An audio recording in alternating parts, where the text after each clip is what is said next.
Hello viewers, ఈరోజు మనము healthy wrap తయారు చేసుకుందాము. దీనికి నేను ఒక మల్టీగ్రెయిన్ పుల్కా తీసుకున్నాను.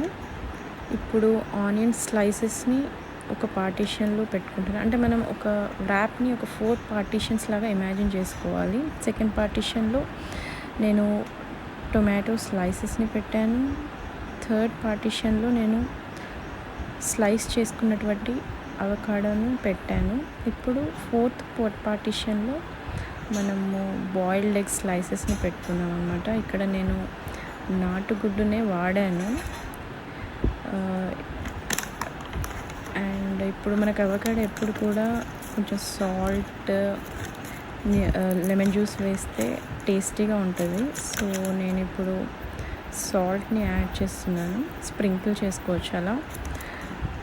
ఆ తర్వాత నేను మిరియాలు, ఇంట్లో ఉండే మిరియాలని కొంచెం పౌడర్ చేసి పెట్టుకున్నాను పక్కన. సో అది బ్లాక్ పెప్పర్ పౌడర్ని మనం అలా స్ప్రింకిల్ చేసుకుంటే కొంచెం ఎగ్ ఇప్పుడు పెప్పర్తో బాగుంటుంది అనమాట. అందుకు నేను పెప్పర్ పౌడర్ యూజ్ చేశాను. ఇప్పుడు లాస్ట్లో లెమన్ కొంచెం టేస్ట్ ఎన్హాన్స్ చేసుకోవడానికి యాడ్ చేశాను. ఇప్పుడు మనం వ్రాప్ని 3 times ఫోల్డ్ చేసుకోవాలి.